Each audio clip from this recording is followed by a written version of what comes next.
if you want to start the meeting. Yeah, there's that flag.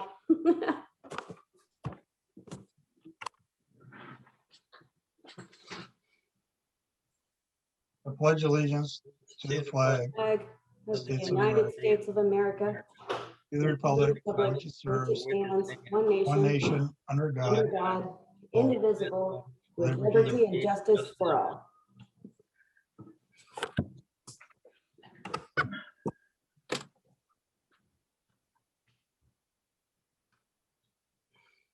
Where's my minutes? So I can start typing. Split screen.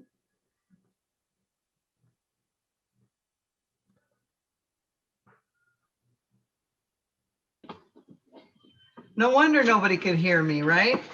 Are you muted? Yes, I had to switch laptops, so I'm a little behind. Give me just a second here. Because I'm looking at all of the documents. We did the call to the order. Let me see, approval of the agenda. Any concerns or changes that you want to do, Ted? I don't believe so, Judy. I was looking through the agenda. I think it looks pretty good. Okay. Next are the consent agenda items, the meeting minutes of March 1st. We had one email from Ken stating he wanted a word struck. I don't know for me personally if that's necessary. Did you get a chance to read anything, Ted? Yes, I did. I don't know if that, well, I do know. That's an adjective, and I think that word berate needs to be taken out. Okay. Well, we can go ahead and take that out, but do I hear an approval of the minutes with that word removed? I can be No, recognized. Brad, no, Point of no. order, please. You've addressed Ken's issue. Ken can't make the meeting. Address mine now on the meeting minutes. I want to talk about the word berated. So since you're discussing minutes, we have a point of order. Ted is right.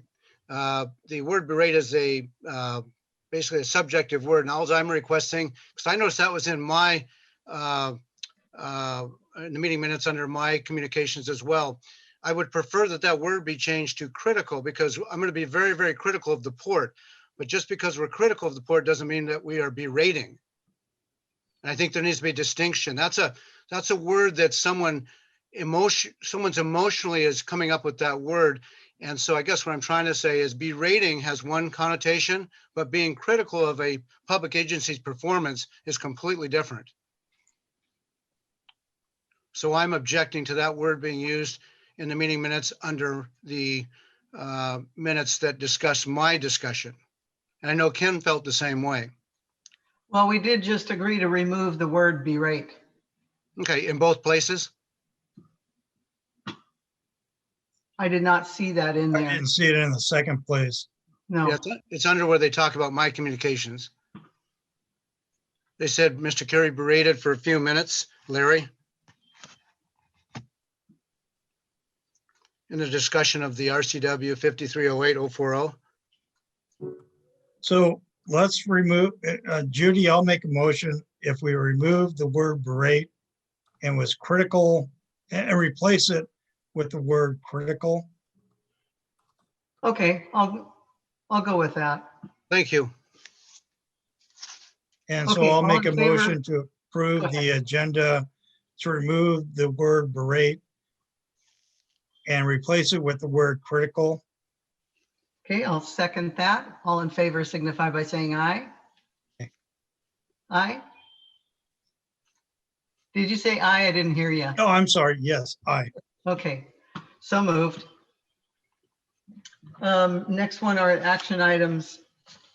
General fund vouchers. General fund vouchers of $9,432.18. Payroll vouchers for $19,746.59. Water fund vouchers for $7,108.60. Do you have any concerns or anything Ted? The only thing I would like to get on the same page is the attorney fees. I think we can get to there this month, but other than that, I do not have a problem paying the vouchers. So if we were to pay the vouchers, I'll make a motion to approve A, B, and C. Okay, I'll second that. All approved, signify by saying aye. Aye. Aye, so moved. Motion carries. Commissioners' reports. What have you got, Ted? We did the general meeting, and then I believe the executive director and I and Leanne, office manager, had a very nice presentation with security camera. And that turned out to be a long day because one of the security camera experts wanted to tour North Mason County. So I'm looking forward to what we're going to do with the security cameras. I think they're a must, but I had 2 meetings. So Okay, excellent. Well, I had the one meeting, but I did have, I went to a couple of Department of Natural Resource meetings, and this is just informational. I went to one on the 4th of March and then one on the 1st, and we're having Earth Day on the 24th of this month, and there'll be box lunches provided, and it'll be at the staging area of Oak Patch Lake, but you have to pre-register with a DNR South Sound region, just informational wise. Also met with his name is Javier, and he's the stucco contractor for the Oyster House chimney chase that needs to be covered. Met with him on the 29th, and that should be done, I hope, this coming week, I hope. So that's about it for that. can I ask a question? Sure. Can you give me the date again for that? So I apologize, I didn't write it down. For the cleanup day, Yes, that's April 24th. It's a Saturday. okay, And again, it's going to be staged at the Oak Patch campground. It's the old one off of Effendall Pass. yep, got it. Thank you very much. Yes. Security officers report. Oh, you know what? I completely forgot about the public comment. Forgive me that, because we have agreed to do the public comment. Sorry, I got totally messed up that I had to change laptops midstream here. You will be given 3 minutes, and we're gonna, now also I wanted to comment too, or let Brad know that he requested 30 minutes. And it's kind of advised that we would, request denied. 30 minutes is a little too long. We can give you 5 minutes at the top, 5 minutes at the bottom. So if you want to go start off first, and then we'll let others finish and comment as well. And Brad, I'm giving you 5 minutes, and you will be timed. And I want to give you a heads up. This is not with discrimination or anything like that, but in respect to the other people's time. At 5 minutes, you'll probably be muted if you keep going. Now you sound like my wife. So look, we'll try to keep it down to 4 minutes. How's that? But what I did request was a time to meet with the board in a public setting so we could discuss the RCW and what we've uncovered. We've been making lots of public records requests of both the county and of the port, as well as working with some other state agencies. So we've been able to uncover what's really happened with the port getting itself into this water distribution business. And so I think it requires more than a public comment period. It would require basically setting it up as like a report on an agenda item. In other words, you set it up on the agenda to have a discussion, just as if you were to bring a consultant to a port meeting and have a report done. In other words, I found that the port didn't seem to understand how it got itself into the water business. And so we've uncovered a lot of interesting facts. And I think the port needs to, hear what those are and then be able to try to make the proper decisions going forward. But that can be done at a later time. So first of all, let me just start off by saying a couple things here. Number one, with respect to the Sweetwater Park project, Ken Van Busker is correct. He's not the only person that's opposed to that. I'm opposed to it on a number of different reasons. Other people I know are opposed to it. So it's important that when Larry is making his commissioner's report or director's report, that he not try to isolate it or make it look like just one person in the community is against it. That's not true.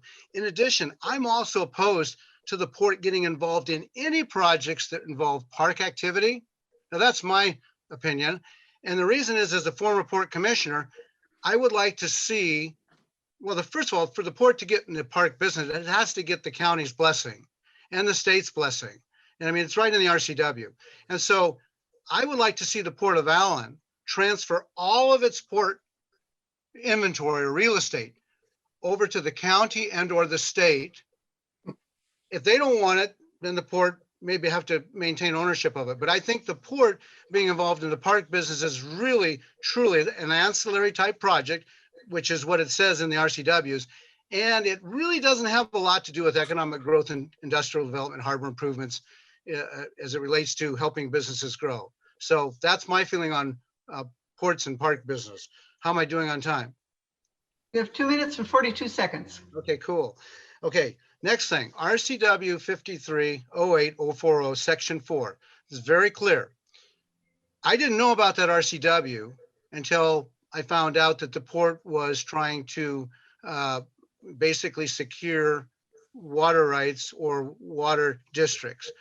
And then I started reading. And I realized that the port has to have the consent of the other sources in the area before it can go ahead and start providing hookups and distribution of water, okay? Now, I've requested from the port that consent. The port has been unable to provide me that consent. Now, the commissioners have to be aware of that. I've included you in all my emails. I want to see the Port Commission discuss this, and I want to see the Port Commission figure out what they're going to do. Forget about the $500,000 a year. You're not a for-profit business that you think you're going to be missing out on. Let the private sector deal with that. Help the private sector grow. That's what your job is. Don't worry. You're still going to get your taxes. You'll still be in the black as far as your revenue stream coming in. In other words, I'd like to see the port help these water districts grow, and then it'll help other businesses grow. Don't go out there and try to eminent domain other for-profit, nonprofit water systems to try to kill those businesses. Don't be anti-competitive either. That's another concern I have about the port. And then don't use public money to beat up on the private sector, the very private sector that you're supposed to be helping. So I'd like to see that discussion. I would like to see a legal finding if you're going to do one, but I think it's pretty plain. Get out of the water business, surplus it, come up with an exit strategy. You got involved in this in 1978, it looks like, when you bought some property that had a water system. And once you got involved in it, then it began to morph itself. And now it's to the point where I get the feeling that Larry is just drooling over the dollars that can come in on this. And he's forgotten that he's a municipal corporation and not a private entity or a nonprofit. Anyway, that's all I'll say for now. How'd I do? You have 25 seconds. Okay, bottom line is this. If you don't get out of the water business and you're not supposed to be in the water business, the port will be litigated into the ground on a class action basis on behalf of all the other ratepayers like myself that can never get a drop of water out of that. And there's also the misappropriation of public funds that were earmarked through the tax revenue that got used for subsidizing the hookups and the ratepayers. Done. Thanks. Okay. Thank you. Judy, Yes. oh, you can hear me. This is Barry. Yes. Ron asked me to join the meeting when you got to the security camera portion, so I'm just standing by here. Oh, good. Nice to see you, Barry. Thank you. Yeah, good to see you. Thank Hey, you. Barry, Yes. you and I spoke, this is Ted. You and I Ted, spoke, I'm sorry. yeah, I know Barry, Ted, single Barry, I guess. But if you can, some of the things you and I talked to when after Larry and Leanne went and did that tour, if you could express some of the concerns that you have at your property. I'm sure you've spoken to Larry. And I don't mean to, Yeah, or executive director, but can you express some of the concern which you have on the security camera? sure. You know, basically, if the port is going to put in some security cameras, and as we discussed, the whole, basically our whole yard would pretty much be within the view of these cameras.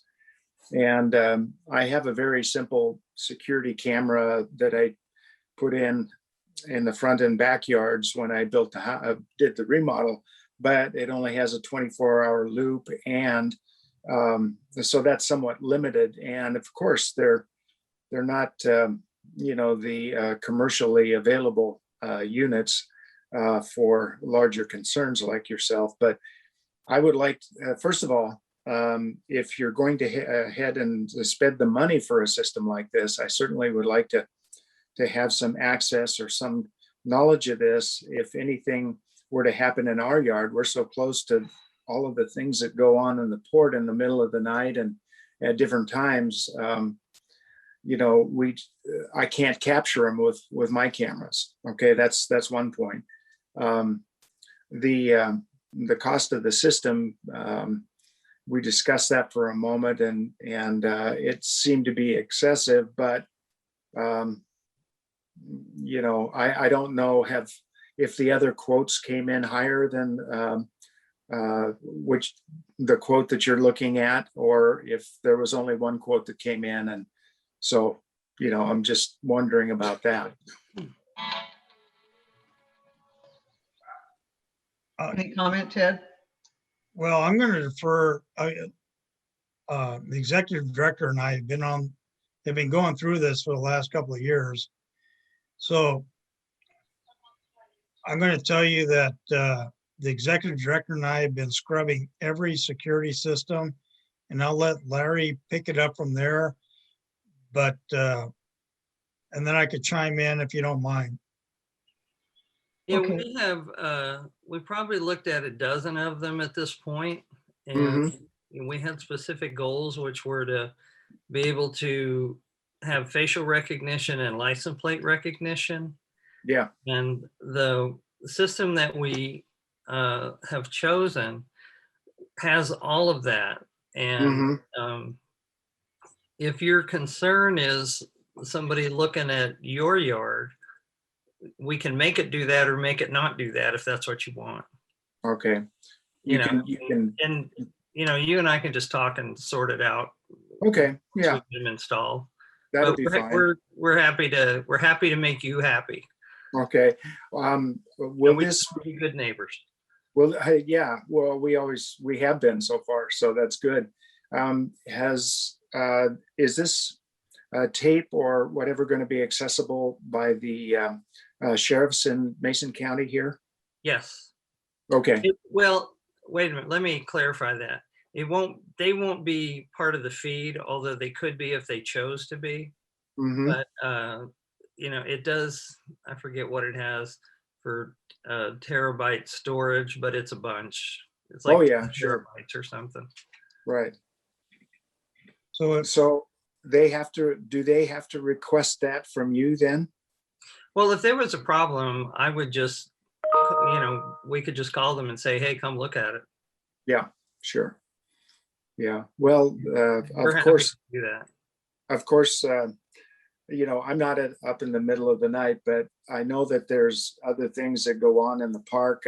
We recently had a problem with papers missing out of our paper box, which is right on the street. But when I got to the carrier, she said, gee, when we come at 1 to 2 o'clock in the morning to deliver your paper, there's people around, you know, in the park, and maybe they're taking it. So the people that are delivering our paper are now throwing it on the driveway rather than the paper box. So, you know, there's stuff going on that maybe the sheriffs could help to mitigate some of the, you know, weird things. I don't know if they had a feed.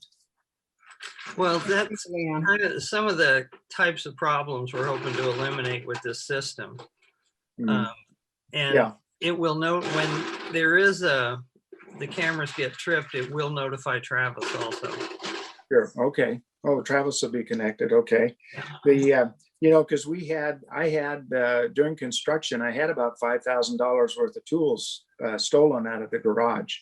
And of course, couldn't find any, didn't recoup what I had stolen. And but the garage door was open every day. So, during construction, so everybody went by on the road, even during the day, could see what was in the garage. And unfortunately, just as we were starting to put the windows in, they climbed through a window opening that didn't have a window in it and took off a piece of OSB that was blocking, from the house to the garage, and just started taking tools. And this was, I think, on a Sunday morning, we were at church, and so it happened in broad daylight. So, things like that would be certainly handy to be able for me to call somebody or do something, or have the sheriff know that there's stuff like that going on. So.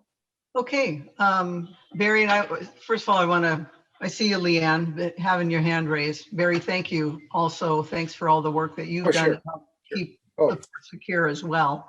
No. Leanne, you had your hand up too for comment. Yeah, so Barry, the same time that your stuff was stolen, I think they hit some places up in Lakeland, and our truck, they took the gas out of our truck, cut our line. So yeah, that happens. But I was under the understanding that with these cameras, that the sheriffs, and that's why we had them at our meeting, had access, kind of like the high school. So if they're sitting around and they want to look in and just kind of check things out, they had access to everything. And yeah, our security guy has 24/7 access. We all do. Yeah. Okay. Well, I appreciate that then. I just like to make sure that we're safe and our goods are covered too, and we have insurance on everything. I mean, that's not a huge issue, but there's a lot of things that could happen, if they started a fire or anything around the area, that'd be difficult, So anyway, Okay, just my thank you. concerns. Thank you for hearing me. Yes, thank you, Barry. Anybody else that would like to have a comment? No? Before we get into the security officer's report? Okay, I'll read that. 3/6/2021, hours 19:27. On arrival at the North Shore, someone other than the owner was inside the Pirate Queen vessel. Investigating further, the man aboard the vessel, one Brian Sissick from Oregon, finally provided enough evidence that he indeed purchased the vessel from the previous owner. He then informed me he intended to have the vessel off the pier and underway to have it transported to the Columbia River. 3/8/2021, hours 06:55. Finally received confirmation from the previous owner that he did indeed sell the Pirate Queen to another owner. Brian was mentioned in that text. 3/12/2021, hours 19:30. New owner of the Pirate Queen. Vessel is still at the North Shore pier after telling me he had planned to be gone by now. Also, it looks like he's been remodeling the vessel on the pier. I informed him that was not allowed and that the dock area better be cleaned up by the next day, or we would need to secure the vessel for violations of our marina rules. Also informed him that staying aboard was only allowed for the shortest periods, that he would need to make other arrangements if he wasn't underway within the next few days. 3/13/1820, hours, pier area is now cleaned up, back to acceptable condition. 3/23/2125, hours, the new owner, Brian Sissick, and the vessel Pirate Queen have left the North Shore facility. 3/28/2021, hours 13:26, pictures taken of Jeffrey Walker's vessel storage moored at the North Shore facility. Small craft advisory level winds have loosened his vessel away from the pier. Attempted to text a photo that failed to send. 3/28, hours 14:36, contacted Jeffrey Walker with a phone call, informed him of the state of his vessel. He thanked me and said he would attend to it post haste. And that's his report. Also, I'm sorry to back up here, in regard to public comment. And Brad, this is addressed to your concerns, and we've been talking to our lawyers. The email communication between, from Brad and to Larry and Commissioner Jackson, myself, which was April 3rd, raises complaints brought about the port officer, public officer or employee, and allege the port is violating state law.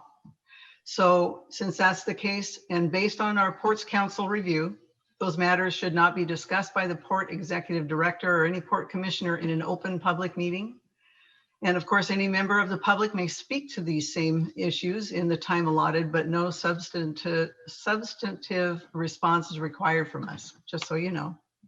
And of course, the port may go into executive session during the course of a regular meeting, or it can schedule a future date for a special meeting that can be held as an executive session to discuss these issues. We're not prepared to do that tonight. So to discuss those matters this evening, but we may decide to have an executive session or a special meeting, in fact, if necessary. That sounds really, really good. And so if you want to set a time to where I can disclose to you what I've discovered, either at the next port meeting, what I want to see is I want to see some movement. I want to see some activity on behalf of the commission, getting involved and learning about where they are and where they're supposed to go with this, so we can go ahead and either divest the port from its water system or have the port continue down its course. In other words, what I don't want to see is I don't want to see the port bury its head in the sand and ignore the issues. And that's what's building frustration on the part of others and myself. And so we want to see the port embrace this complaint, basically, that you're violating this RCW. You don't have to talk about it in public, but there's no law that says you can't. And I'm just saying, if council wants you to cover it in executive session, that's fine, but then set up those meetings to have the executive session to do that, and then begin to do that. We'll do that, Brad. Yeah, because then I know there's movement on it, and then we can make Well, sure. there has been movement. There has been movement. But I You can't have been getting public records requests. I mean, we have been getting information. I was asked to reduce my questions to writing, and I haven't received any answers to my questions in writing. So I feel like it's basically being, brushed under the rug. But what you've told me now makes me feel much better. Okay. All right. Thank you. Well, Thank we have been dealing with it, but we will deal with it more in depth. Yeah, let's be proactive about it is what I'm saying. Don't wait for someone to, to bring the hammer down. You get involved and let's get the facts out there and then take action. Well, I just strongly disagree with your opinion about it. That's okay.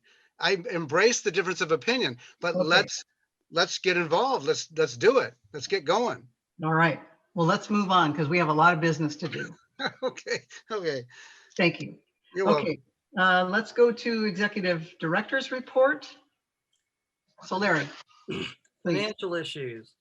We continue holding the line on expenses until we receive our property tax payment to know how our established revenue streams are going to perform, considering the continuing COVID situation.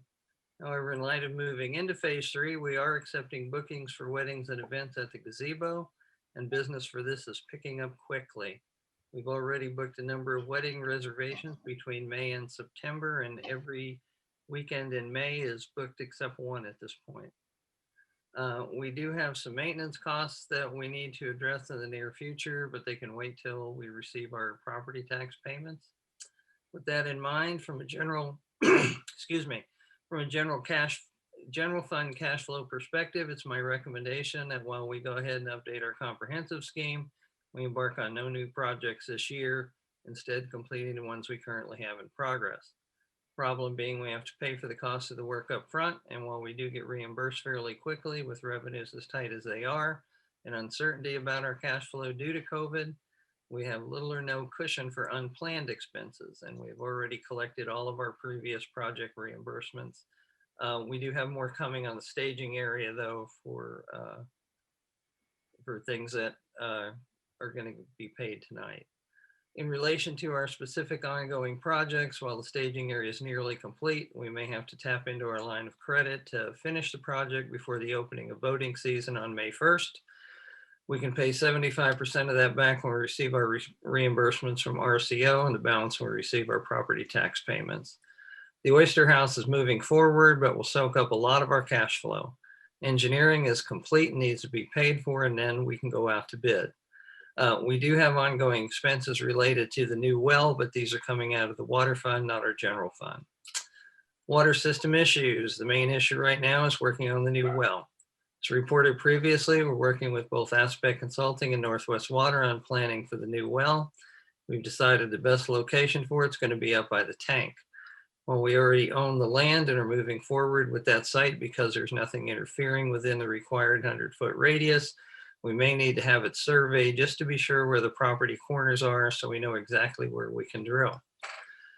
In spite of having an extension until March 2025, I strongly believe we need to move forward as quickly as we can on this while our system is generating revenue and connection fees to pay for it. The new well will allow us to move forward with being able to service additional connections once we reach our currently allotted maximum.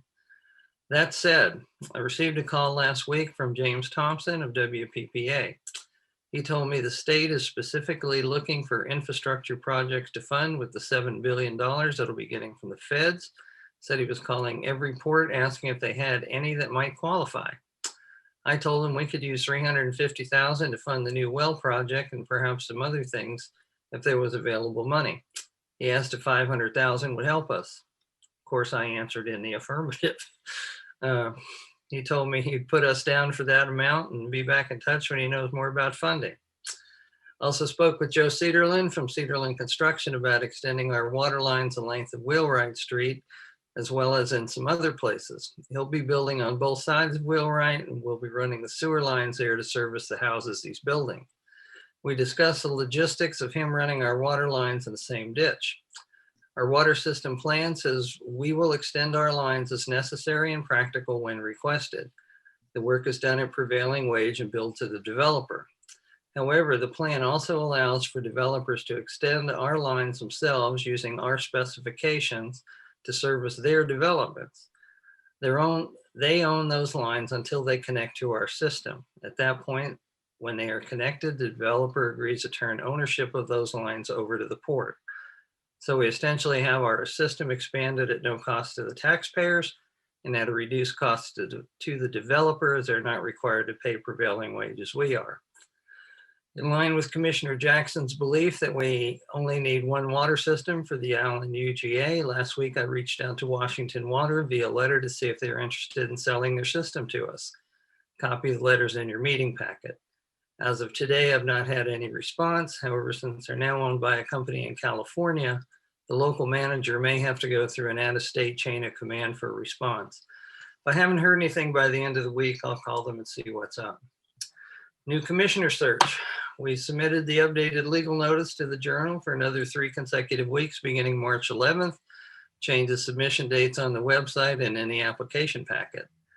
The application packet's been on our website for almost 3 months. I posted the notice and links on our Facebook page, boosted the post, shared it in several Mason County Facebook groups, as well as shared it on my personal page and asked a number of friends to do the same.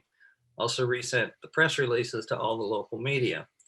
I'd previously talked to several people who were seemingly interested, but 2 of them told me that after they watched the video, they decided that they didn't want to become involved. As of today, we do have 3 applicants. So I'd like to confirm your availability for an April 19 meeting to interview applicants, let them know, and schedule the times for them. Security camera issues. As Commissioner Jackson said, he, myself, along with Leanne, Don, and Ryan Sperling from the Sheriff's Office, met with Security Lines US on March 17th. We were given a demonstration of how their system works, and then we toured all of our facilities. After researching other systems, I'm convinced this is the very best system to suit our needs and is expandable as well. Since the bid exceeds my spending authority, it is on the agenda for your approval. Update to fee structures. It's time to revisit our fee structure for the marinas, launches, gazebo, and other facilities. This is on your agenda for discussion and a public hearing.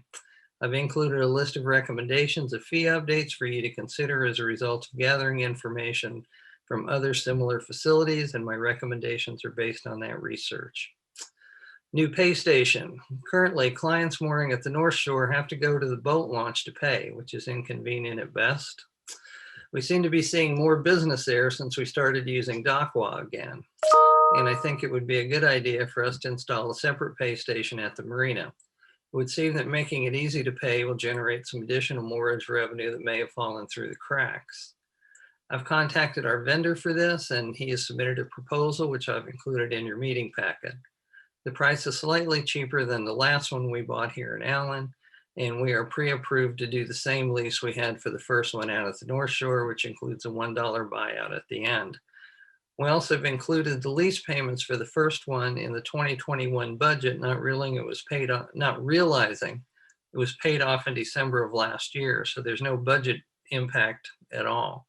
While this falls within my spending authority, I wanted all of you to be aware of it in case you had any objection. HPA permit. Commissioner Jackson asked me to secure this permit so we can work over the water, in and over the water. Allison Cook from Fish and Wildlife toured our facility, sent me the information to move this forward. While filling out the permit forms online, it asked me to supply some additional documents, which I wasn't sure we had, including a SEPA checklist for the North Shore. In talking to Bill Ray about this, he told me he'll review it and get me what we are missing to wrap this up. He and I are scheduled to talk tomorrow. Banking issues. We seem to have ongoing banking issues with Kitsap Bank. I know, Ted, you weren't here when this happened, but at one time they messed up all of our tax payments, you know, our 941 and 940 deposits, and they've done it 2 other times. The latest is that they changed the rules about business accounts and closed our imprest account, our petty cash account, because we didn't maintain the $200 minimum balance. They never notified us the minimum balance was required, and they changed that rule and they never noticed it had been implemented. Never notified us they closed the account. We discovered it when reconciling the monthly accounts. You need an appointment to go inside, and the only drive-through they have at Belfair is video one. The last time we used it, I had to show an ID to make a deposit. Let that sink in for a minute. I couldn't resist asking if strangers were putting money in our bank accounts and told them if so, that we had no objection. At any rate, we checked with MRSA and we can establish banking accounts with a credit union. We'd like to use Peninsula Credit Union for this one account, as they know both Leanne and I and have in-person drive-through tellers. If you have no objection, we'll bring the required resolution forward next month. Marina repairs. As reported last month, the last section of the finger pier on the dock was in need of some serious repairs. Don has since replaced all the hardware and it's good to go. I've asked him to power wash everything so it all looks good for opening day boating season. Website updates. It's time for our website to undergo a bit of a refresh, some new pictures, perhaps some new features like a webcam, etc. In the interest of public transparency, we're also going to post all our public records request log on the website so the public can see who's filing their request, exactly what they're requesting and how much it's costing the port, and ultimately the taxpayers of our district in terms of staff, time, and legal fees. This is an evolving trend that other public agencies are embracing as well. We're also going to redo some of the where things are on site, make it easier to find some things. We've had some comments about that. So surplus issue, resolution 420 is on your agenda for approval. Exhibit A is a list of all things we have deemed as surplus. As long as no single item is valued at $2,500 or more, we're free to sell them with no public process. Even though we're not required to, I would propose we notice the sale in the journal as well as on our website and Facebook page. Don and Leanne have cataloged everything with serial numbers, so we have a complete list of all items to be sold. That is Exhibit A of your resolution. Port Centennial on Friday, September 10th. The port will be 100 years old. We briefly discussed having some kind of public open house event to celebrate this, begin formulating plans in the near future. Planning on having some kind of commemorative plaque made as part of a permanent monument. Also spoke with Belfair artist James Kelsey last week, and he said he will have some artwork sketches to present to you at the May meeting. Employment Security Department issue. Department of Employment Security is seeking over $1,300 in unemployment insurance for wages claimed by Brady O'Keefe. I responded Mr. Keefe was not an employee, but an itinerant laborer. Only worked a total of 159 hours since 2018, hasn't worked for us at all since 2019, and didn't even earn the amount being sought by ESD in any single year. Copy of the letters in your meeting packet. We're still waiting for a response. So that's my report. I can go into old business if you'd like. Yeah, any questions, Ted? Just a couple of real quick, maybe comments or questions. Have you heard anything, Larry, about the timber tax? I've been trying to follow that, but I haven't heard anything, any updates on the timber tax. Yeah, we get that in our reports every month, our financial reports we get from the county, but it's negligible amounts of money. You know, in 2018, we got a ton of money, but we haven't really received a lot since then. I think in 2018, we got like $77,000. And I think last year we got about 11.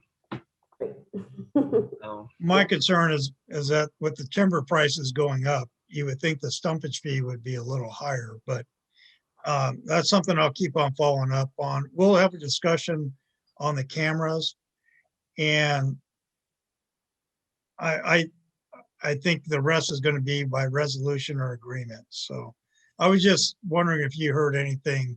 no, it just either nobody says anything or tells us anything. It's just an item on the monthly reports we get. All right, thank you.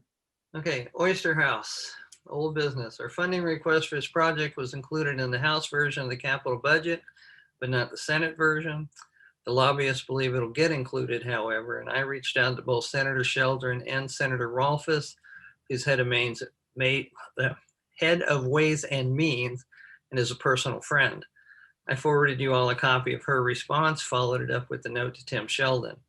We've not seen the final determination, but everyone seems confident it will be funded. Also, the engineering is finished as well. However, we're still waiting for the Army Corps permit so we can take out the launch ramp when the fish window reopens later this year and then start driving pilings. Meanwhile, Bill Ray says he expects the Army Corps permit before the fish window opens, but isn't exactly sure when that will be. Sweetwater Park, the last thing we saw made it appear WWRP funding didn't make it as far down the list as this project is. But until the legislature finalizes the budget, we aren't going to know for certain if our grant was funded or not. As directed at the last meeting, I've reached out to Nick Acklin from the Department of Ecology, asked him for a letter detailing exactly what we need to do to re-enter the Sweetwater Park property into the voluntary cleanup program. He responded with an email with a bunch of links that I forwarded on to you all.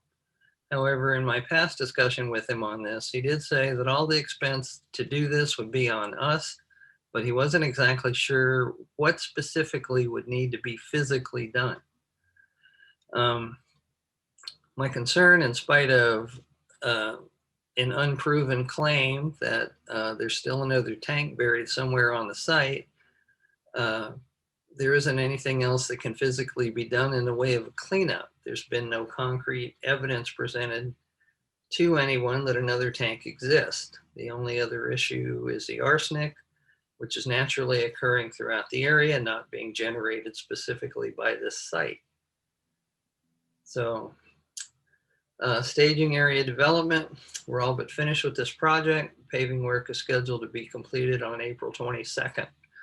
That is a Thursday. What I'd like to do is a ribbon cutting the following week, so please let me know what works for you.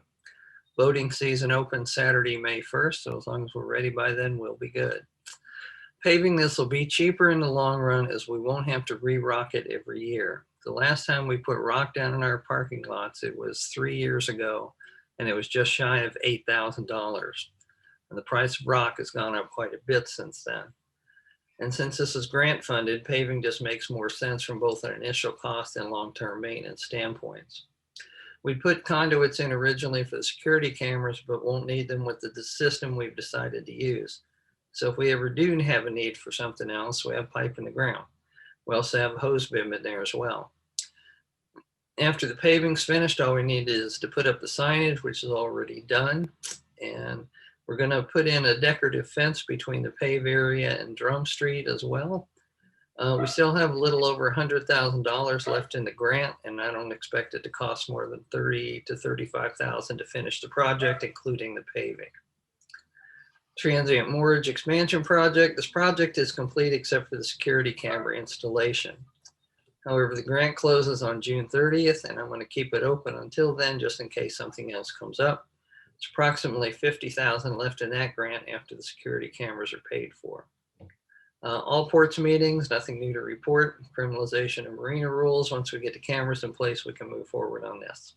And that's my report. Okay, Thank you. next is the new business items, and that's the public hearing for the discussion about increasing fees for the public use of port facilities. And we got our documents. I have your information, you're comparing, comparative marina rate survey. Have you had a chance to look at that, Ted? Yes, and I've actually had a chance for people to call me and express their opinion, so. Good. I express my opinion right with you right now, Ted. Yes. Or, I'm sorry. Yeah, Chair. that's all right. The chair. Yes, that's fine. Okay, great.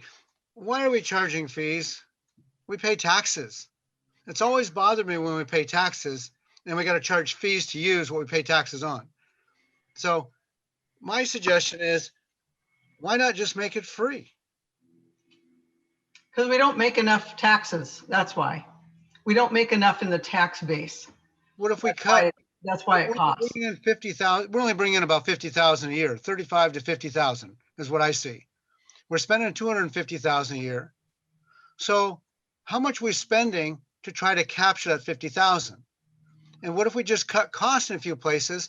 In other words, I'm a taxpayer and I'm a happy taxpayer, but I don't like paying taxes and have to pay once again to use whatever it is we're using. That's what I'm saying. I mean, my suggestion is cut the fees, zero, make it free for people. People pay taxes. They're paying for the use of that, but then they got to pay again when they want to use it. That's my suggestion. It may not be. Can I throw this at you, Brad? Is that what happens with the people that are out of the port district that come in and launch a boat? How do we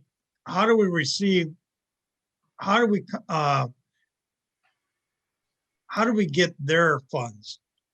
Well, we already know that when they come to, I'll give an example. I've been in business for 40 years, own multiple businesses, pretty successful. Let's say you make it free, then people come to the area to use the facility, right? And then They come and they trash it. No, come on, that's the negative side. Number one, they buy gas. Two, they go ahead and buy groceries. Three, they go ahead and they spend their money in our area. If the objective of the port is to generate economic growth and revenue, which is what its mission is, then if you make it free, people will come and spend their money there, is what I'm saying. That's one example to answer that question, Ted. But if you haven't tried, it used to be when I was a kid growing up, you didn't have to pay for this stuff. You already paid in your taxes. My parents paid. It was there to use. We go down to the park, we use the park. So can I ask you one other question? We have a beautiful boat launch on 101. It's Potlatch. It used to be a state-owned boat ramp, and now it's a tribal nation boat ramp. And they charge more than what we're charging, but we pay taxes, and yet they're charging again. So I wish everything was cost neutral, but we have to maintain that boat ramp, Brad. And I know how expensive it is for the state. That's why the state has the Discovery Pass, is to maintain our accesses, whether it's lakes, saltwater, or river access. I didn't agree with it when it came in, but that's what the state did. So Right, I pay my taxes too, and I see even on my licensing fees, how you can, if you don't check the box to opt out of the $5 fee, Yeah. that goes to pay for the parks. And so what I'm trying to say is I think they all got it wrong. That's my opinion. I think they all got it wrong. If they open it up, if we're paying taxes already to support the infrastructure, those taxes should be gauged to be able to maintain it. So, and that's another thing I want to talk about is reducing taxes. So anyway, what I'm trying to say is we got a boat launch down the street at Summertide Resort. They charge which a fee to launch, but people they don't. also charged, when I was a game warden, they tried to charge me. Right, but what I'm saying is they don't collect tax revenue to keep that going. They charge a launch fee. What I'm saying is in the case of the state or in the case of the port, in this situation, you guys charged a tax rate to keep the port afloat. That levy rate is based upon what it takes to run your budget and what have you. So I'm saying to add another fee on top of that, and then on top of it, you've got a cost associated with policing that, collecting it, accounting for it. And I'm going to say that 50,000 a year you're getting is probably reduced to 30, 35,000, maybe even less. Because by the time you have all the administrative costs that go into collecting it, sometimes you'll find this is actually a money losing venture. Where are we spending our time and energy? And are we discouraging people from using the facilities? I drive by there and I'll say probably 80 to 90% of the time that boat launch is quiet in the port of the North Shore Road. Now, I'm not saying that we want it busy all the time either, especially if you're a neighbor right there. All I'm saying is think about the fee thing and think about reducing cost. Nobody ever seems to talk about reducing cost. And I'm pro-government, but reduce cost, cut your budget, reduce costs, become more efficient. That's what I'm saying. The mindset seems to be, maybe I'm all screwed up, but the mindset seems to be think increase cost, raise cost. What's wrong with going the other way? Well, it's I because Anybody else things comment? do cost more. That's the hard part, because it does cost more now. And when I first started, we were covering most of those costs, but now it costs to maintain. There's a garbage pickup. There's, there's repairs on the docks, and everything costs a great deal more. Like, labor, I mean, it just costs more. I mean, Judy, we're not, huh? Hey, can anybody else comment, or is this a Yes, please. one person commenting? Nope. Well, Please. lots of Bonnie. experience with that, and the thing is, the amount that they bring in from that is to cover the operation of the thing, keeping track of it, taking care of all the ins and outs of it, maintaining the nice park there, and the garbage that everybody, and they do create a lot of garbage, whether it's people that are having a wedding or not. There's a heck of a lot of garbage that comes into that park, and that's part of what those fees go for, is to help cover that cost and the electricity and on and on and on. It's like just the roof that was put in when I was there was like $60,000. And that type of upkeep, they have to keep doing that along with, providing the water and everything in the park. So it's an amortized cost over everything. But as a taxpayer, I don't mind paying extra for a service. And I get a little frustrated if you want to do like this fee for service is a problem. Well, can Because, I, mean, it I'll would just add to that. be overrun with people, and I know Leanne would go nuts. And they do tend to take care of the park. They're really respectful, and they appreciate the fact that they've got such a nice venue. People have not complained a lot about paying it. Well, I can tell you that does exclude a lot of people that don't have that extra money from Well, using the facility. Brad, I appreciate your comments, but we really do have to move on, because we have this survey that Ted and I need to go through, and we need Okay. to. No worries. I'm hear just from saying others. something to think about.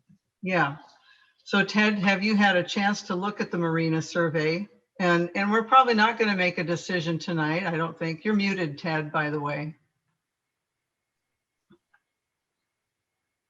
You probably didn't hear me say sorry, so I'm sorry. But yes, I did look at the survey. And some of the high ones here, like Port of Kingston, of course, they're high volume people. I mean, there's a lot of people there, but. And they have a better facility. Yeah, that's $1.35 per foot per night, plus a reservation fee.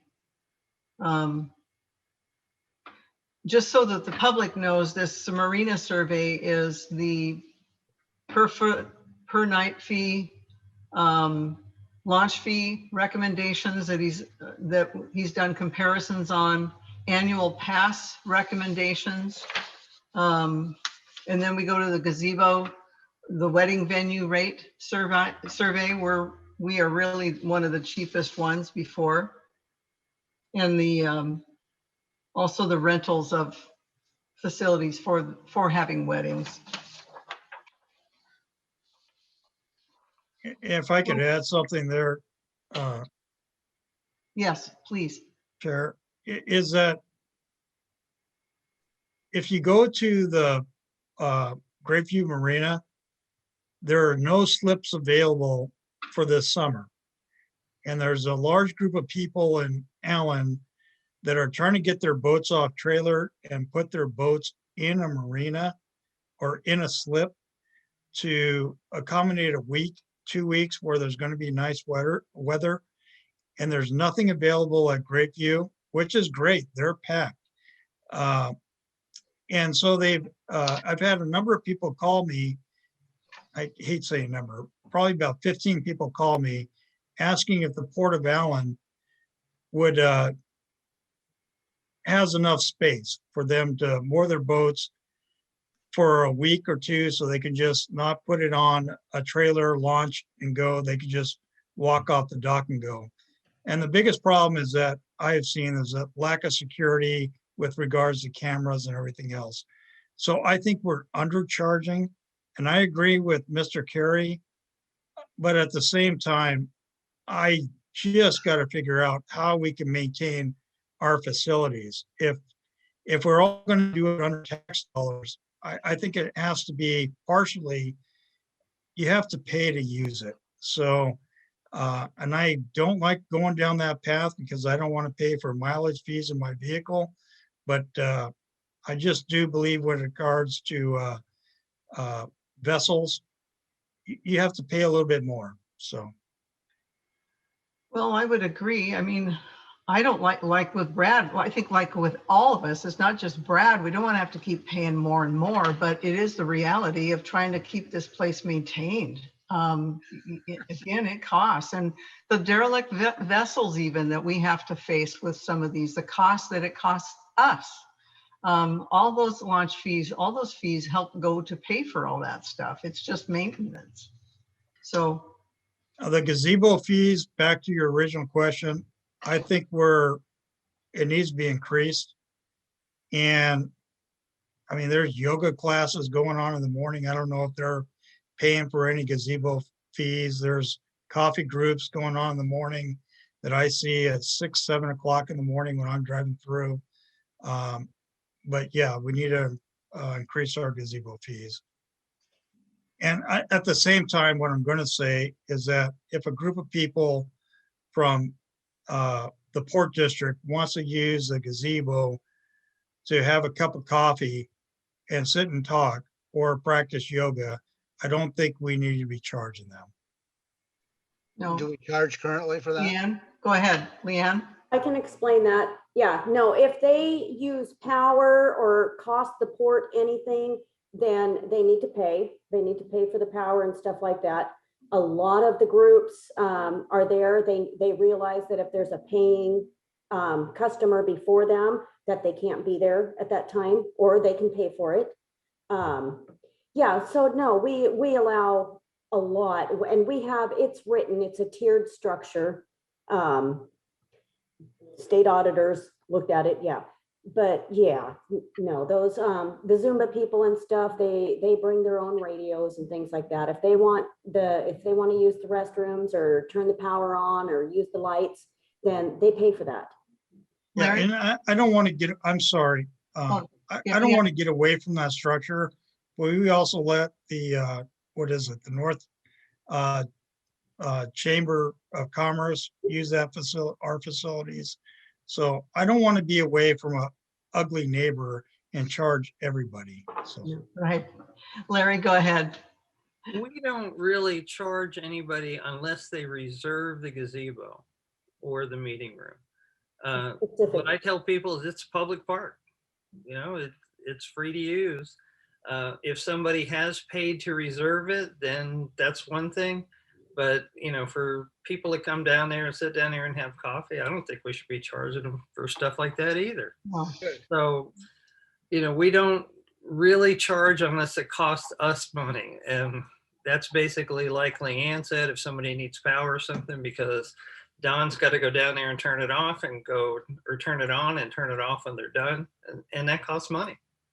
So that's the only time that we charge for stuff like that. But all the rest of the time, I mean, we had that tightrope walker in there for years and stringing the tightrope, halfway across the park. And we didn't charge him. He was entertainment. So, but unless we have a direct cost of the use of the facility, we don't charge. So if the fire department does their water rescue training down there, as an example, we don't have to pay if we're just using it for a few hours to do fire department rescue water training. Is that correct? Yeah, we don't charge for stuff like that. We Can I- need it scheduled can I because comment? we do have weddings and things like that. So we Yeah. need some kind of communication to make sure I don't have a Make a wedding someday reservation. that you're planning on being there. Hey, Bonnie, you have Yeah. a comment? Seems to me we had an auditor out there one time that was fussing about not charging for the room downstairs and not charging for other things that were costing the port money. And I had to put together a special graduated thing and they basically approved that, but they were fussed up because I wasn't charging for those Interesting. facilities. Well, we have a good fee schedule now. And with the recommendations, I don't know if you want to try to make any, I think I would like some more comment, just, so people feel like they have some kind of active part of this, but this marina rate survey and the survey of all the fees, unless you want to go ahead and make a decision on this, because we do have a resolution that we could pass if you want to go with the recommendations, Ted. I agree with you, is that I would love to see some more public comment on this. I don't want to extend it out too far, but I think I would prefer local public comment on this and say whether they agree with this rate fee or not. And then if we could carry it over to the next public meeting in May and then we vote on it. I don't think the rate fee that's been proposed is out of bounds. I just would like a little bit more public comment. Larry, you had a comment? I was going to say, why don't we just put this off to next month? I'll go ahead and get this on Facebook and some other stuff and invite both written and public comment at our next meeting. And at our next meeting, we should have a third commissioner as well. So we'd have some additional input. Okay. I That sounds- agree. And shrimp season is going to be coming up real quick. So in May. So I think that'd be great to establish that. Do you have a capacity threshold, like occupancy thresholds? That's my concern. Like with shrimp season, we had a real problem on North Shore last year. And so I'm just curious, is there like a maximum so we don't have the boats all up and down North Shore? Is there I any don't way? think- Yeah, I don't think there is one. We can't really dictate that. Brad, I did a count years ago before the Port of Allyn expanded to the north side of the Port of Allyn during shrimp season. And if people knew what they were doing, you can fit 12 to 15 boats with or 15 trucks with trailers, or I should say 15 vehicles with trailers in the old boat ramp. With the extension, I did a count. There was 8 that could fit in there. And that's our highest occupancy time is during the shrimp season. So you're looking at at the maximum 20 trucks and trailers. That's not very And so, many. and then when it comes to the the county road, I work with the sheriff's department. I work with everybody. People are not allowed to park up where they park. And I put the illness back on them. So We designed that thing across the street. It should be able to accommodate 12 tow vehicles and trailers if they are lined up correctly. And that's why we put the egress and ingress points in there, because before people would park over there, they just park willy-nilly. And now it's got, come in this way, park, go out that way. And that's worked pretty well, but it should hold 12. And we try to staff the area. I mean, we have staff down there directing people where to park, how to park, and everything else. And like I think you've even mentioned it, Brad, most people are local and they don't want to pay to park. So they're taking their trailers back home and getting a ride back. So they're not taking up all the space. So the people from Seattle and stuff like that, yeah, have to park there. We staff it, so there's some direction. We get the boats and boat trailers even backed up on the Burma Road. So trust me, they're everywhere. But just be aware that if there's an occupancy, there's got to be a way of letting people know. So because we would have people drive out and find it's full. Then they go a little farther out, find it's full. Finally, they come out to the Burma Road and they're saying, is there any other place to launch out here? They start launching down at Dewato, and they find that that's been, cut off. So anyway, there's an information issue there. You're getting information out to the people that are needing to know if there's room for them. Okay, Brad? next on the agenda, since we're going to table that one, correct? Until the Yes. next one? Yes, Is that please. both of them, the port facilities as well, or? I would like to table the port marina increase in moorage and launch fees and the gazebo fees Okay. till so our that's May 2nd, 3rd meeting. So that's resolution 420 and 421. Table those, Correct. correct? Correct. Okay. No, that's not correct. 420 is I the had to sale let of my dog out. Sorry, what? I 420 said I is, had to let my dog out. No, I'm trying to hear Larry. 420 is the sale of surplus items. Oh, okay. Or 20, got it. Yeah, what you want to table is items A and B on the agenda. Okay.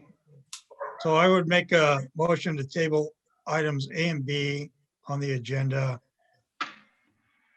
Yeah. Well, I'll second that, but we don't really need that one. But all in favor, aye. Aye. Aye. Okay, the next one is the approval of the contract with the Security Lines US. So I've looked, would you like to do any more comment on that, both of you? I think it's a great system. I think it's the best system we're going to find for our needs. And as far as the price, it is in line with other similar systems. So Ted, any comment? I agree with the executive director. I looked at the price and it always concerns me about the price. If we can do the full system, great, but if we can just do a partial system to make sure we're in line, I'm happy with that. Well, I'm sorry, go ahead. I think that our Port of Allyn and our boat launch or our marina, either one, we could take a pick. They need to be covered first. So, but it is a very nice system, and to cover Barry's concern, it is highly adaptable, highly, if the Port of Allyn were to give you the information to get in, you can see what's going on. But our primary concern is law enforcement and our security officer, so, and the port. So Larry, is this going to be paid monthly to? No, this is going to be paid for out of the grant. Oh, okay. Marina. All right. Security for the marina and the money, and this $38,000 is going to come out of that grant. Okay. Well, I would like to okay this contract. I think we need it. We've been not having anything for a long time, and as a consequence, we've had lots of problems, people not paying, some vandalism down the road that people haven't been accountable for. So I think it's time. Let Do you me need get a back. motion? I think we need to read. Pardon? Yes, I'll make a motion that we approve I'm sorry, it's just something else popped up here. I make a motion that we approve the contract for Security US to provide security cameras to the Port of Allyn. I'll second that. All in favor signify by saying aye. Aye. Aye, so moved. Okay, the next one is we set a date for District 3 Commissioner candidate interviews. So far, I think we have We 3. had all originally talked about April 19th, I think it was, or April 17th. Mm-hmm. So, you know, if that date's still good, then- 17th is a Saturday. pardon? Okay. April 17th is a Saturday, isn't it? I don't know. Trying to find my calendar, just a second. Me too.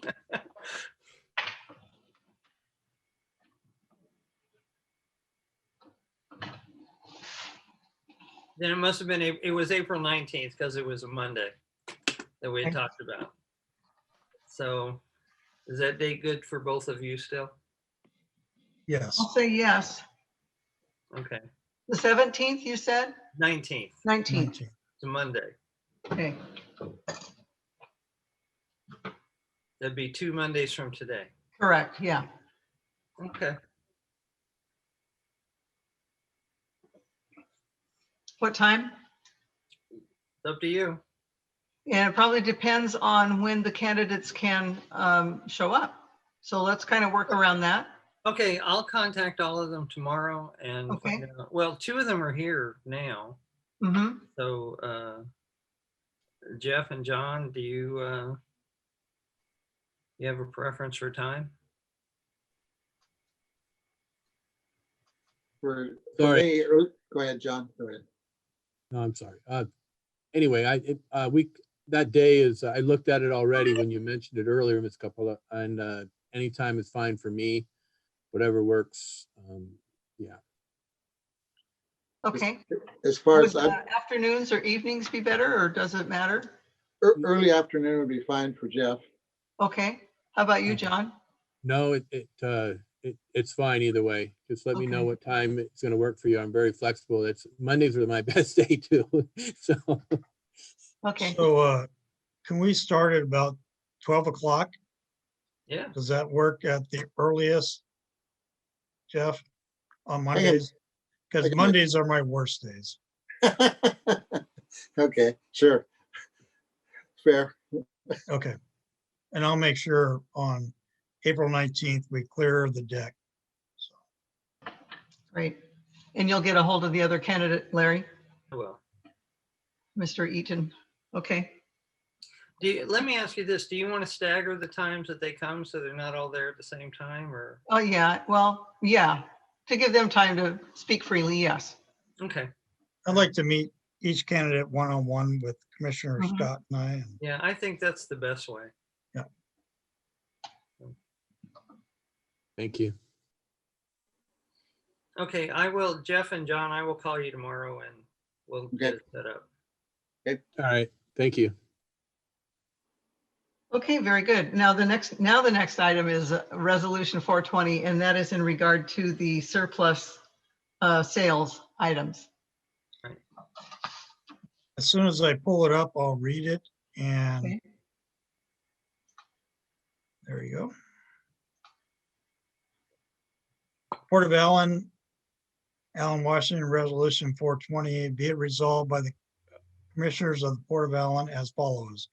Whereas the Port of Commissioners of the Port of Allyn have met and considered declaring certain items owned by the Port of Allyn, or excuse me, owned by the port and no longer useful or being used for the port operations are surplus. These items will be made available for sale to the general public. The complete list is attached in Exhibit A. Now therefore, be it resolved that the Board of Commissioners, after duly considering all relevant evidence, does hereby resolve to declare the items listed on Exhibit A as surplus and to be made available to the general public and sold. Okay, motion, do I hear a motion to accept Resolution 20? I'll make a motion to accept Resolution 20 with the caveat, as I can't thank Leanne, the executive director, and Dawn for doing all the work to catalog all this surplus items. Just make point of order. That's 420. Thank you. 420. 420? And it's not that 420.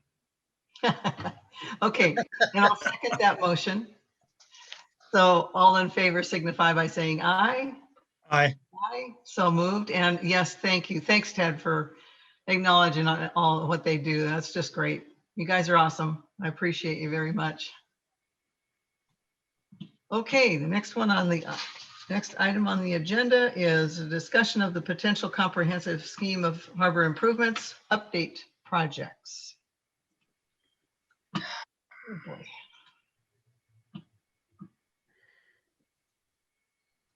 Trying to get to it. Do you want me to go ahead and take this one? Pardon? Do you want me to go ahead and take this one? Yeah, go ahead and lead in. Okay.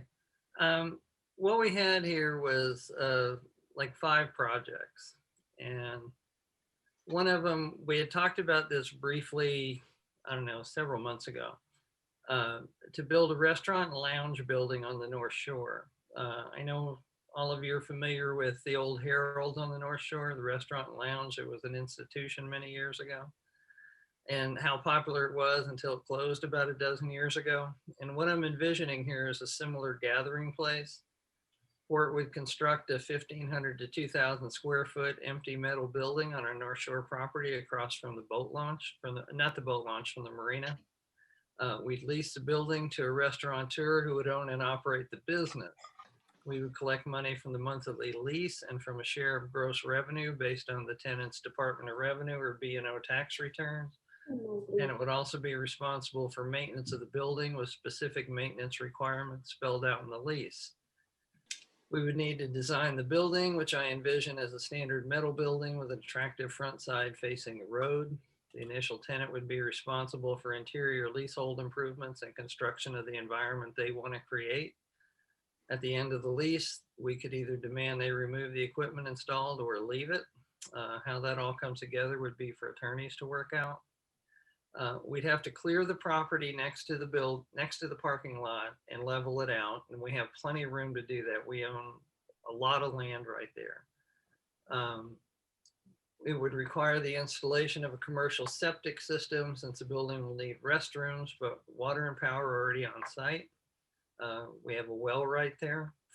We could utilize the existing parking lot for the marina, expand it if necessary, as we have room on the site. Customers would come from boaters using the marina, which could entice more local boaters for just that reason. We could either offer free moorage for a specific period or charge an hourly rate or whatever. Additional customers would be North Shore residents who currently have no dining and or entertainment options once they leave Belfair. Funding for the project could come from CURB, loans, grants, as well as potentially from economic development grants or revenue bonds. Perhaps we could see if we could get capital budget money available and task our lobbyists with finding it for us. So that's one. Repaint the murals on the overpass in and out of Belfair.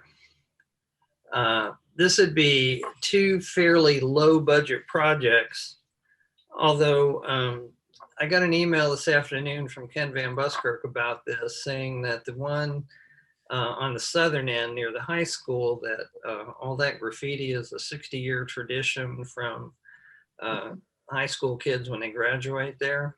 So maybe we don't want to do that one, rethink that one. But I figured these would be 2 fairly low budget projects, especially if we could get a local artist or more than one to donate the mural work. Could also partner with community groups like Rotary and perhaps Boys and Girls Club to clean and power wash the overpass beforehand. And maybe we could get a local business to donate the paint as well. Sell the kayak property and use the money for another project. Kayak park is a financial drain on the port in terms of maintenance costs. It's rarely used for anything other than people stopping to eat a sack lunch or something. We also deal with vandalism there several times a year. Trying to set it up as a low-cost wedding venue didn't work out due to the permitting issues. As you recall, we were going to build a little gazebo there, and a 900 square foot gazebo, and on the last day that somebody worked for the county, they red tagged it, said that we needed a shoreline permit and a bunch of other stuff. And our budget for the whole project was around $3,000 and permitting was going to be $15,000. So we just kind of abandoned that.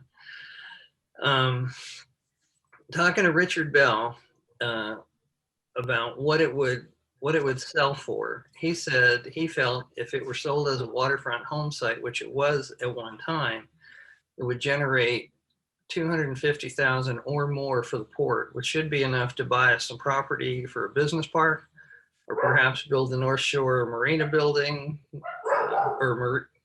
not Marina building, North Shore business park we had talked about. And if we were to build a business park, one of the spaces in it could be used for our proposed shooting range. Paving our parking lots. Maintaining our parking lots both here in Allyn and the North Shore is an ongoing situation for us to continually fill the potholes that occur during the rainy season as a regular maintenance item. Every other year, we've graded and totally re-rocked our lots. The last time we did, the cost was just shy of $8,000, and we still have the potholes to deal with. Perhaps paving the lots, even if we did it over several years, would be a better long-term solution. And then finally, upgrade to the Lynch Cove swimming pool. In the 2018 public process for the port's comprehensive screen of harbor improvements, the idea of the port building a public pool was strongly supported. Port of Allyn qualifies for grant funding for this project, while the Lynch Cove Homeowners Association, who owns the pool, does not.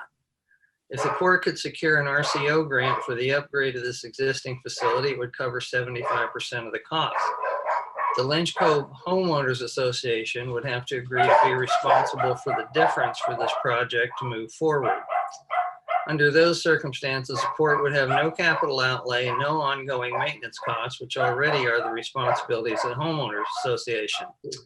As a condition of the grant, RCO likely would require some kind of public access to the pool. This is an issue the Lynch Cove Homeowners Association would have to agree to prior to moving forward. And Scott Cooper and I had a discussion with Kim Sellers at RCO about this about, I don't know, 2 years ago. And she said they definitely would be interested in looking at a project like this. So anyway, those are what I suggested, and we're definitely open to additional suggestion.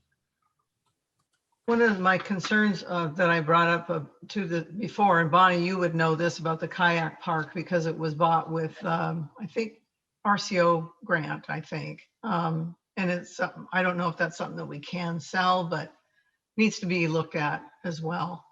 And also one of the things that I always thought would be really kind of cool would be to get the house next to the marina on North Shore. Look that up.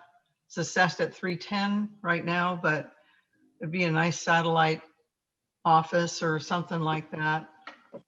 So anyway, Ted, you got thoughts?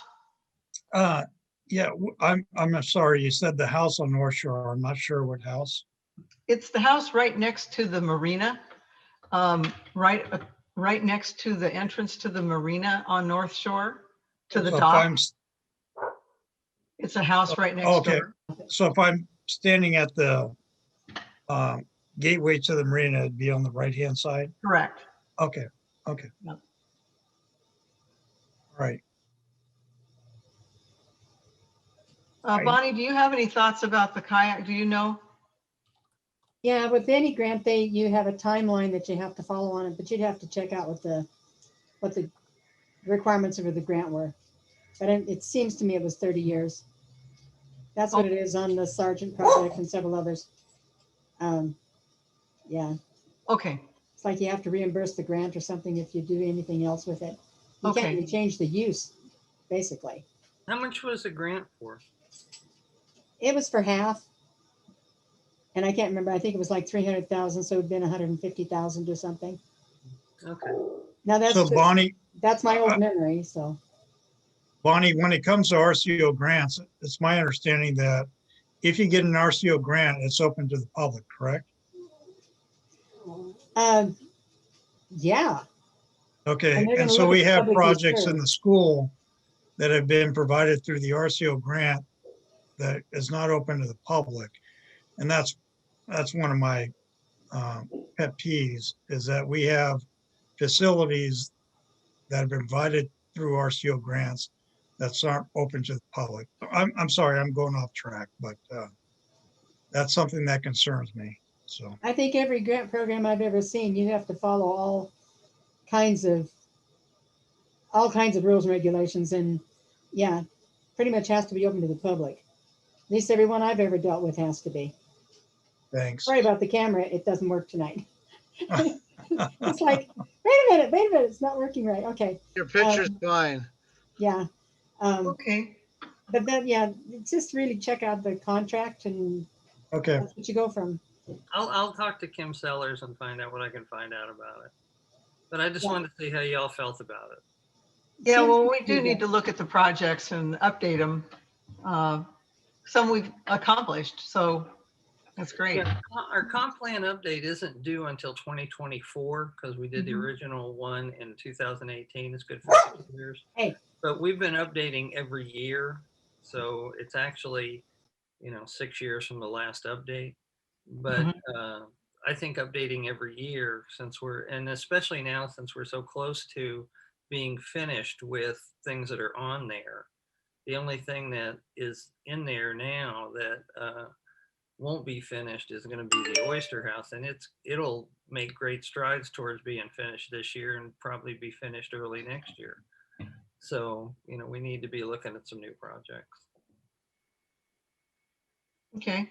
Any other comment on regard to this, Ted? the only other comment I have is regarding paving. I know Fish and Wildlife Department of Ecology hates asphalt next to salt water. So I think we just need to be careful about saying that I know they want porous material instead of asphalt. So we're gonna have to get a permit to do that, put asphalt down on any of our facilities, so. Yeah, they have pervious asphalt. But I think you have to put I forget what it's called, but a system to basically flush what flows through. It flows into a container unit, and then you have to flush that unit every so often with a Vector truck. Okay, The Home Builders Association in Bremerton did a pilot project using pervious pavement, pervious concrete pavers and some pervious pavement. Yeah, but there's And it was very successful. And they Do you had want me to pull apart and so we can close the garage no, door? I'll do it. they had a big rainstorm there, and everything around there was flooding except their parking lot. So, it obviously worked. I think the waterfront thing, I can check into because I've that. run into that, the and report waterfront. back. I'm just throwing out ideas here. That's great. Okay, well, without any further discussion on that, next item would be discussion of the policy or processes dealing with the future Zoom meetings and how they'll be managed. I think we've been doing okay. I don't know if we don't have a written policy on it, do we? No, and I never felt like we needed one, but we had a complaint last month from Ken Van Buskirk. What the process I've used is what most other public agencies use. They put everyone that signs in, they leave them in the waiting room till a minute before the meeting starts, and then they start letting everybody in. At the last meeting, I inadvertently let Ken in when I meant to click somebody else. I think it was Ted. And as soon as I saw that it was, that I'd made a mistake, I took him back out. Well, he sent an email and accused Judy and I of talking about port business that we didn't want him to know about. Well, that was absurd. And Diedrich and I were talking about this earlier. And I believe that Leanne and Judy were talking about horses. And then we were talking about kids' sports besides that. That was it. We're not doing port business here, and it's being recorded. We're not doing anything we're not supposed to be doing. So I think the way that we're doing it is just fine. so how about if you do this, is that 10 minutes before the port meeting, you open it up. So everybody, I used to love to come into the office or the building and sit down and look at stuff, look at everything, and have a little bit of quiet time, say hello to the other commissioners, say hello to whoever. But how about if we just, I'm hoping it ends real quick, but how about if we just do 10 minutes? Anybody that signs in, whether it's a port commissioner or a citizen, we just open it up. Can I weigh in as a What you guys person? wanna do, doesn't using matter to here? me. Later, Brad, you'll get your chance. Okay, What'd you say, Larry? I said, whatever you guys want to do, it doesn't matter to me. I mean, I'll do whatever you want. Okay, I think 10 minutes might be a little long, but that's fine. 10 minutes is okay. Well, it may be just, I think of a Zoom meeting as an office. And so when you come, or a building, so when you walk in the door, you grab your packet, you sit down, you relax, you start flipping through stuff. And the port commissioners or whoever, county commissioners, come walking in. So if we were to just do where the executive director says at 6:50, or excuse me, 5:50, Yeah. we join in. So, That's and fine. there's times that I like to be there a little bit earlier, just to review some information. So, and it doesn't bother me that I have, it shouldn't bother me that I have a citizen sitting in front of me or another county or city commissioner, excuse me, port commissioner sitting next to me. We're just gonna do our business and go at 6 o'clock. So, Sounds good to me. So open it at 5:50. Okay. Okay? Yeah. All right. I think that's it on our agenda. Whoops, I just lost it here.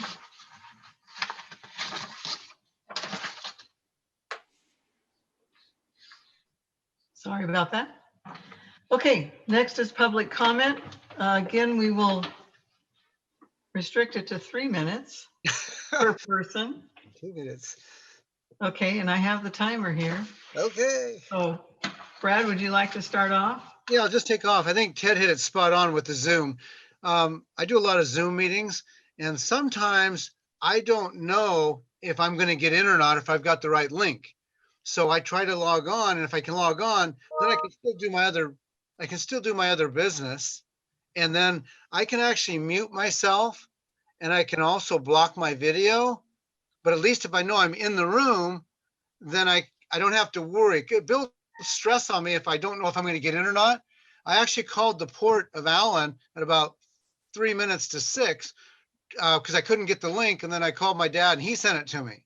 So I apparently didn't have the right link. I went to the port website and then kind of navigated through it. And I think I got on that way, I think.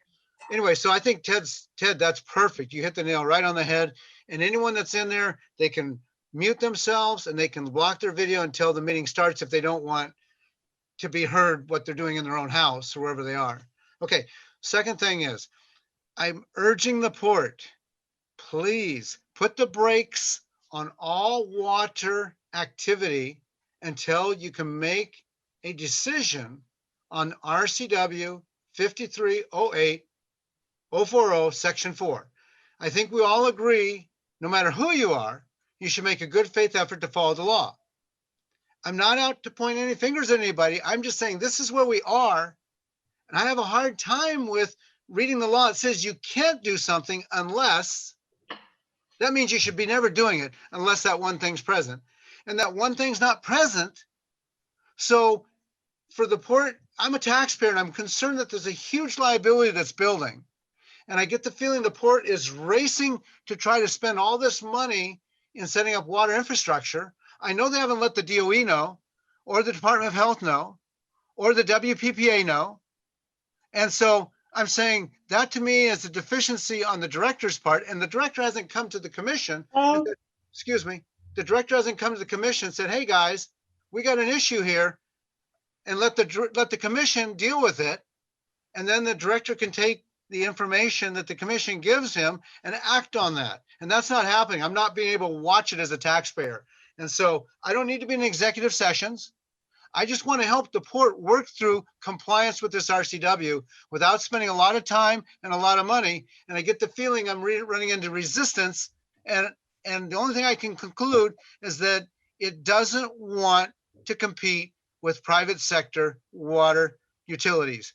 And then I found out they can't even be a water utility themselves unless they go under Title 57. That's all. How'd I do? Very good. You're right Thank on time.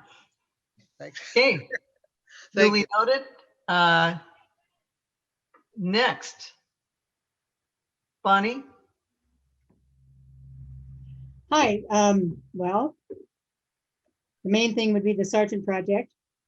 And Judy and Barry, you guys could talk about it.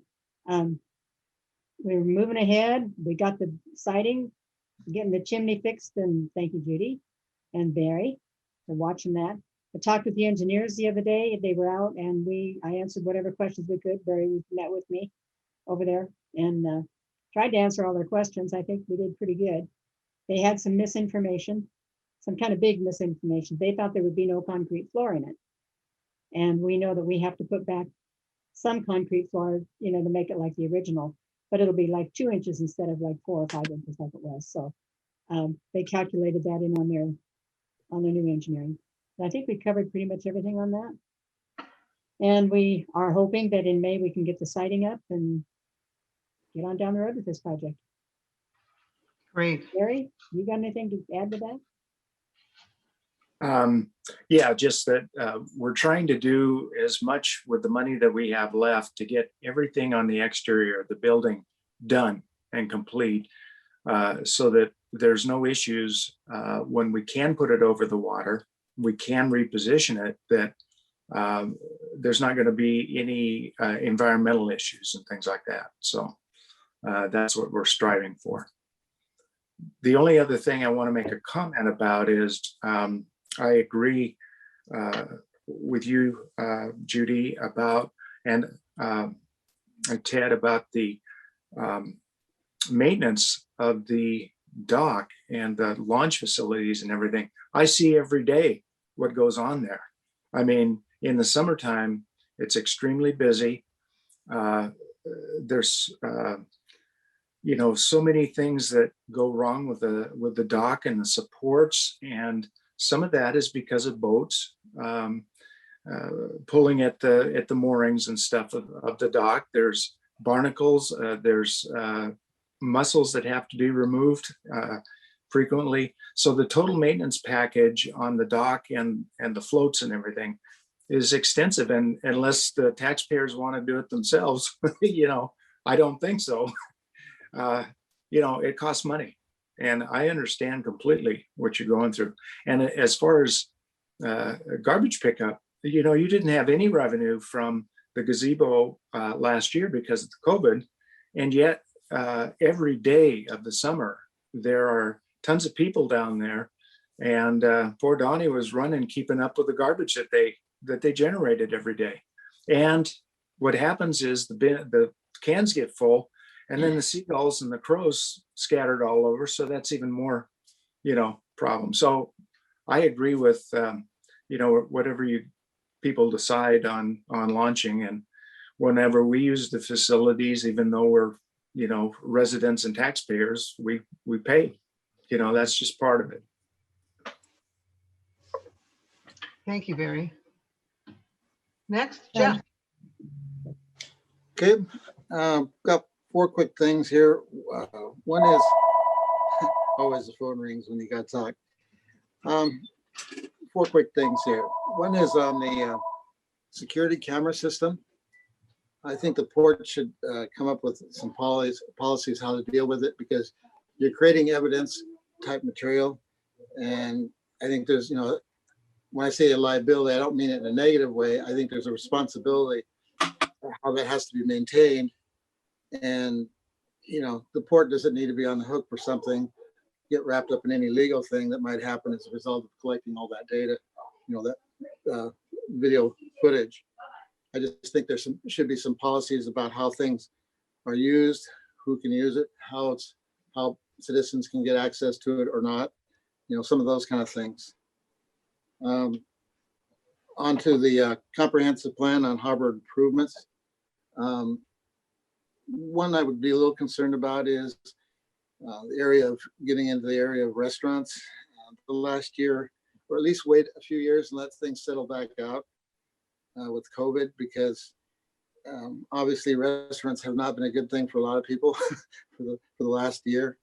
And I don't think the port needs to be into the, have that kind of space for that type of activity at this point. Let the industry settle back out and see what happens. So that's my point on the comprehensive plan. On the vouchers, on the Foster Garvey, through the voucher that you have through April 2nd, is that, all the charges at this point related? In other words, I guess I'm asking a question on it.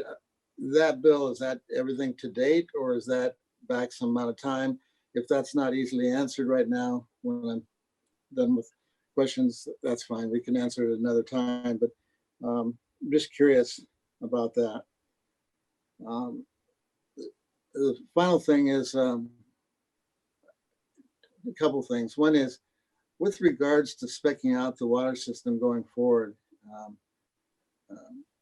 One, obviously, I want to see the port follow RCWs, but from a technical point of view, just forgetting that, although it's very important, the RCWs, like the siting of the next well site. I understand there's a bunch of things, criteria that goes into it, but has the port really used in that criteria? Because the site that's being recommended, you got to get into the same aquifer that your water right is in, you got 200 feet to 210 feet of ground to go through, where before you get to the same point you are at your current well, let alone go another 247 feet with that to that aquifer. So what I'm trying to say is, I haven't heard anybody talk about the criteria. There are some different spots around the Allyn UGA or vicinity to look at, but I'm not hearing that. And personally looking at that site, that is going to cost the port a heck of a lot more money using that site versus maybe some other sites that are closer to sea level. So with that, that's my 4 points. Thank you. Okay, thank you. I have a question, if I could. Yes. On the comprehensive plan, when will you be dealing with that? I'm sorry, say that again. I didn't hear you.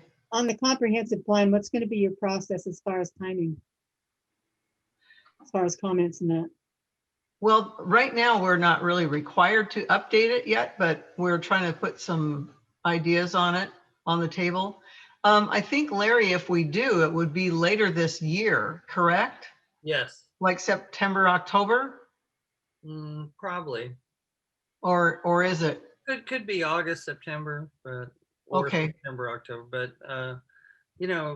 what we need to do is decide on what kind of projects we want to look at, and then we've got to have some public well, we don't have to have, but we like to have some public process, and I got to put together a PowerPoint with everything and figure out numbers, that sort of stuff, and so we'd have an idea of what we were looking at in a more detailed way than just a list of projects.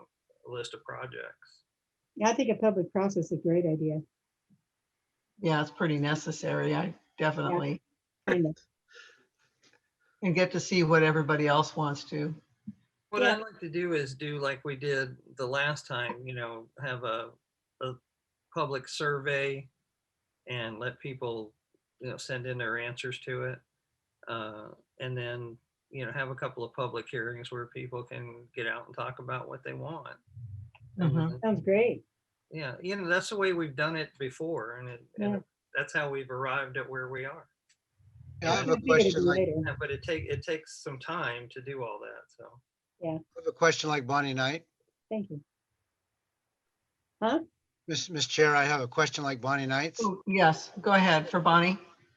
No, not for Bonnie, but for the port. On the comprehensive plan, Larry had mentioned something about possibly putting up a commercial structure there, leasing it out to a restaurateur, which is all great. We'd love to have a restaurant to get, not without going all the way into town to eat at, but at the same time, zoning issues are a concern to me. And then is that property we're talking about right next to the gravel pit that was proposed? I'm not No, sure I it's, understand the question. go ahead. So zoning, Larry. so zoning is an issue. In other words, I thought it was on the North Shore Road and I thought that was all rural residential and not Are any you commercial. talking? I don't think you were talking about by the launch ramp, were you? Not the launch ramp we were talking about by across the street from the marina. Well, Yeah, true. is that right before the launch, right? Yeah. Yeah, so, but isn't that right next to where the proposed gravel pit is? Our property borders their property. Okay, so, but that, we'd have to go through a rezone, which would require a public hearing process then Yeah, probably. well, Okay, yeah, well, Kind of premature for that, though, isn't it? okay. Well, I can tell you surveys are great, but surveys, when I get them, I always have lots of questions in order to answer the survey. And so typically I'm gonna need to gain access to my public officials to get those questions answered. Okay, Just giving you a heads up. okay. Thank you. John Sheridan, would you like to have any comment or? Yeah, I think the survey is a great idea and you got to start somewhere and to get some feedback and making questions available during normal business hours. It's reasonable and it sounds like that that the commissioners already do make themselves available. That's all I got to say. Thank you. Thank you, John. I have to say, thanks, Jeff, for bringing up about policies on cameras. That's obviously something that we're going to have to address. I think that's a great idea because, as you know, there is lots more than just taking pictures. So Yes. thank you for that. Can I just chime in on that? Mhm. We are the sole provider as a government of our camera system. We provide it to whoever government agency we want to provide it to. We do not provide our system to the public. So, I mean, it's a very, very technical system that we've looked at, and it's also very law enforced. So we only provide our system, our availabilities, our system to law enforcement, our security officer. We do not provide it to commissioners. It can go to the executive director and to the operations manager, but that's it. So it's not going to go out to the public and it's not going to be open for anybody to view it. It's going to go out to our executive director, our operations manager, and our security person. And that's why we had the sheriffs there. Hopefully they will pick up on it. So we don't provide, as a government agency, security video to the public. Is it subject to the Public Records Act like body It cam? is, it absolutely is. It is, Brad, as body cam, but we just don't provide a live feed. So as a port commissioner, I just can't sit there and say, hey, what the heck is going on at North Mason or North Bay or the Port of Allyn? I can't do that. It needs to go to very specific people. So, and what action am I going to take if I see somebody doing something that violates not only port issues, but violates public law? So I can't take any action. We had a fatality out in Tahuya this last year, and we didn't have footage, cameras set up on the dock. We found neighbors that had cameras, but they would delete after 24 hours. So I could see it'd be extremely valuable, especially in a public setting, to have at least the cameras shining and recording up to a week or two, and capturing that data for the purpose of public activity. But if I was next to it, I like my privacy. And if I was next to a public facility, I'd want to make sure that those cameras weren't filming the private affairs of other people. And so in Shorebrook, where, you know, we're on multiple properties, it was important, the board had to come up with a policy and had to make sure those cameras were directed at the launch and the dock, but didn't encroach, you know, didn't adjust it to wide angle out to the other people's private yard and what have you. So just something to consider when the security people are setting it up. So It's handy they, to have. Why we need policies. yeah, they will. And I know Larry and I have gone through this over the last 3 years to try to figure out the best camera system and the best policy. And I think we'll do it, but I don't want to give any false hopes where a neighbor can say they could tap in to our system. It's not going to happen. So. Okay. And we don't want to have them think we're spying on them either. No, absolutely. Okay, without anything for the good of the order? I have, Yeah, I just thought of something interesting about that. So the neighbor that he had articulated pretty well, he had no issue with the fact there's a little overlap on his property. That might want to be looked at real serious in that way, because he might want to sell it someday and find out that it's an issue to somebody else that really has an issue with that. And so the camera idea is awesome, the whole concept, but the viewing of it and everything needs to be very, like, not overlap into private property as much as it can be. That's Yeah, just, I want to make something clear that there's cameras everywhere in this world. And I hope you guys, I hope everybody knows that I have been part of this system for a lot of years, but they're very selective who gets access to those cameras.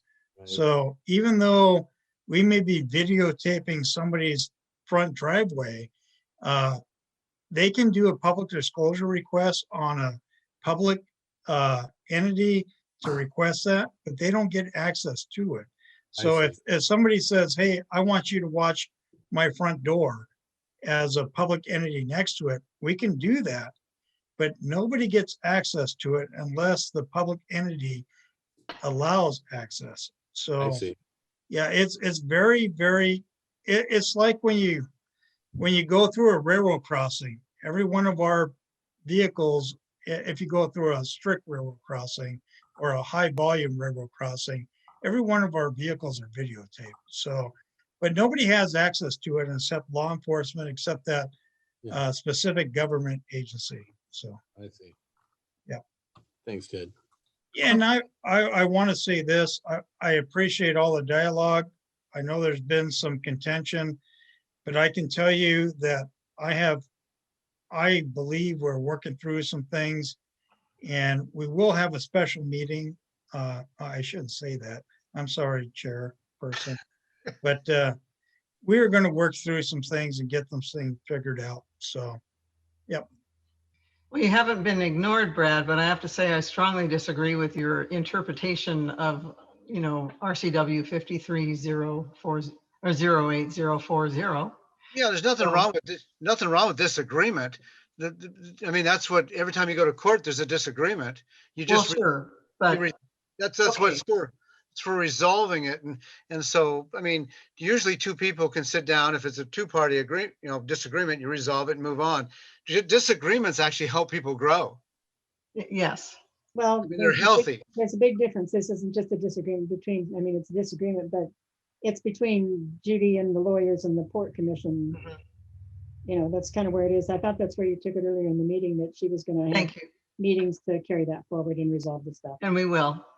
Yeah. And then there will be something legal out there that should clear up any questions on it. One thing for the good of the order, we're Frank Schmelik, who is the Washington Public Ports Association counsel. He's talking about there's kind of new guidelines for, not really new, but some updates on redistricting, mostly just reiteration about our redistricting that we are required to do in 22. So I just wanted to have Ted take a look at WPPA and what Frank has to say about all that. Will do. And I think that's it for me. Anything else for the good of the order? The last thing is that I know the executive director and I spoke about it. There are some duck blinds at the end of the Union River that need to be repaired. And for years, we have always allowed Fish and Wildlife and the Port of Allyn have worked out an agreement that we move those duck blinds up, much to the consternation of the Hood Canal Salmon Enhancement Group and the Theller Center. We move them up to the Port of Allyn to repair them. And they did text me about 2 hours ago saying they haven't heard an approval.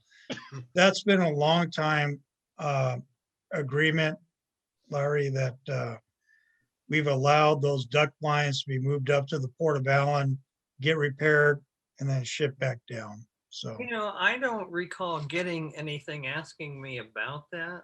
how about if I copy the messages and I just sent them back saying it's been a long time agreement. When I was a game warden, we used to do it, and the Port of Allyn always agreed. It was a short-term deal. They fix those duck blinds and put them back down at the Union River. So I will copy everything that I got. And Yeah, I have no heartburn about them doing it. This is the first No. time I'm hearing about it. no, I think it's a community service. You know, there's only a couple of duck blinds in southern Hood Canal. And well, it's a good deal. So and as long as I'm happy that the Hood Canal Salmon Enhancement Group and the Washington Waterfowl Association and the Port of Allyn could work together. So, Leanne?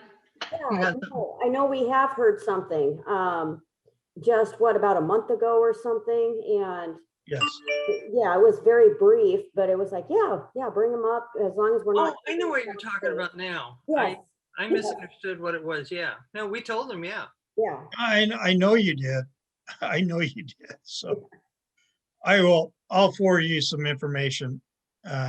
I don't know who's the direct contact, but all we have to do is say yes. It's for a short term. we did. And Yeah, no, I misunderstood what you were talking about. I'm sorry.